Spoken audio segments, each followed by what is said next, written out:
What if the thing you thought was your biggest problem was actually your greatest teacher?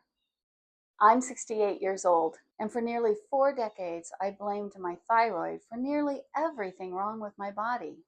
But this is the beginning of a different story, a story where my body and anything in it isn't my enemy, but actually a good guide, and a powerful one too.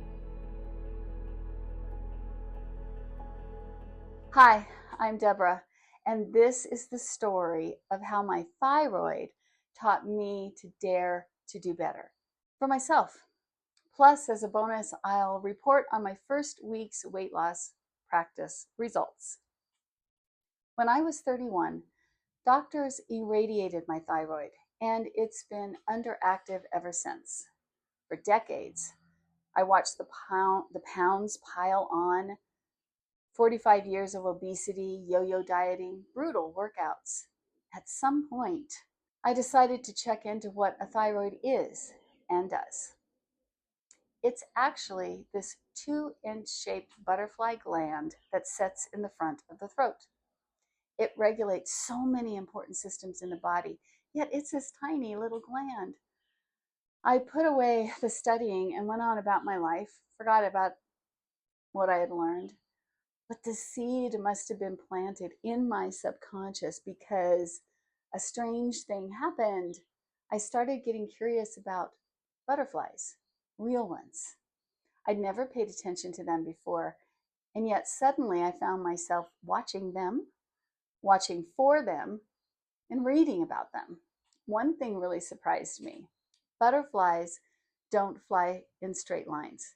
They zigzag, change directions on a whim, and that erratic flight pattern, it's actually what helps keep them safe from predators.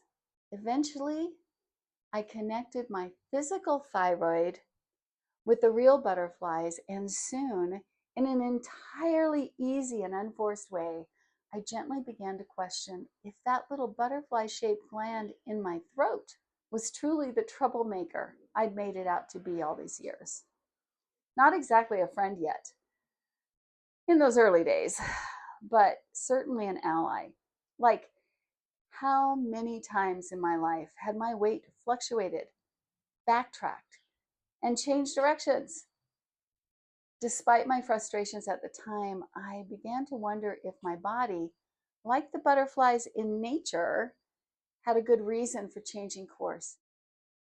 And those inner urgings we all feel, the quiet voice murmuring to try this, change that, take a salt bath tonight. At some point, I stopped thinking about them as random thoughts or my better angels.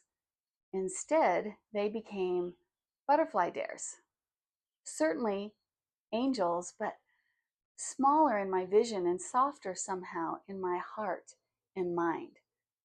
They're always challenging my tendencies, especially in my 60s, for comfort and believing that I can't possibly improve my body. But this past week, I did improve my body. And accepting butterfly dares helped me get out of my chair and out of the cookie bag earlier this week. The knee problems from osteoarthritis actually stopped. Plus, my weight dropped. So here I am, just 1 week into this Butterfly Dares voyage, and my expectations are already blown to smithereens. I thought this week would be about willpower and discipline. Instead, it's been about trust and generosity to and from my body and spirit. I started on Sunday, and talk about a wild ride. By Monday, I'd already messed up.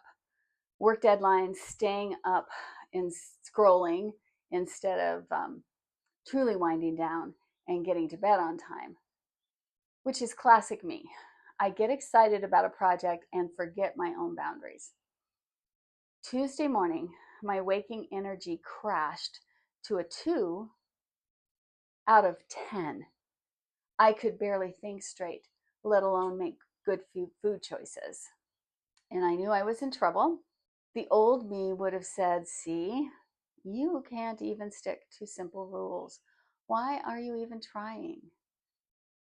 But my butterfly dares whispered different, intriguing questions.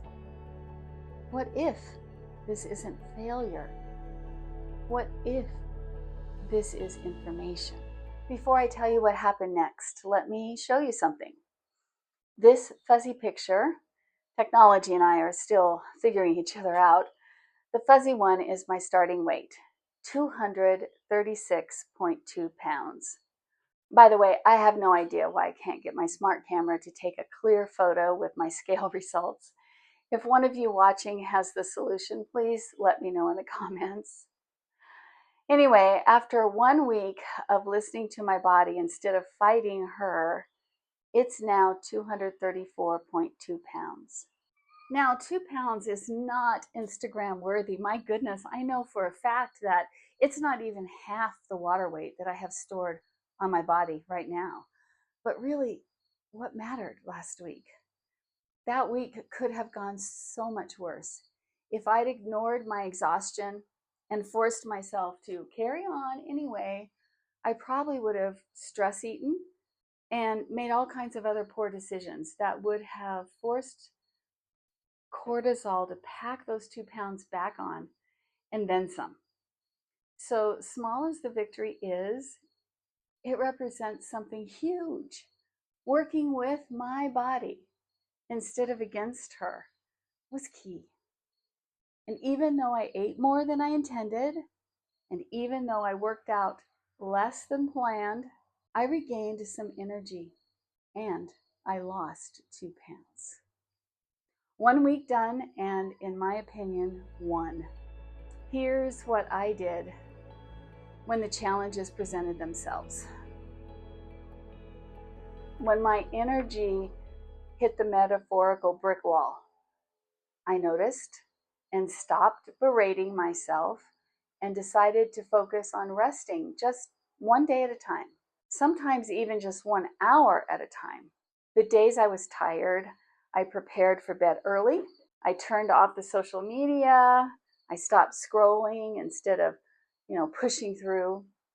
And I did that for 3 days and only went to the gym once. The old voice was bitching, "You're being lazy." But I heard something else that I call my butterfly whispering, "You're being wise." And I had to trust that. My body isn't the enemy in my goals of better health. She's not sabotaging or betraying my efforts. I understand now in ways I never have before that my body is my oldest and dearest friend who tells me truth kindly. She doesn't push me like I pushed her for so many years. I understand now that when I haven't put afternoon nap on the schedule, but my body is exhausted, she's not being difficult. She's asking for care. When she's hungry, she's not being weak. She's asking for nourishment. When she needs rest, she's not giving up or failing me. She's asking me to trust her rhythm of healing.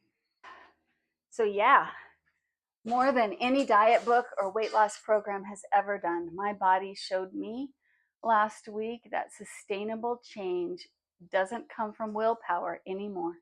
It comes from partnership. I lost 2 pounds this past week. And more importantly, I gained something missing for years, a relationship with my body based on trust instead of control.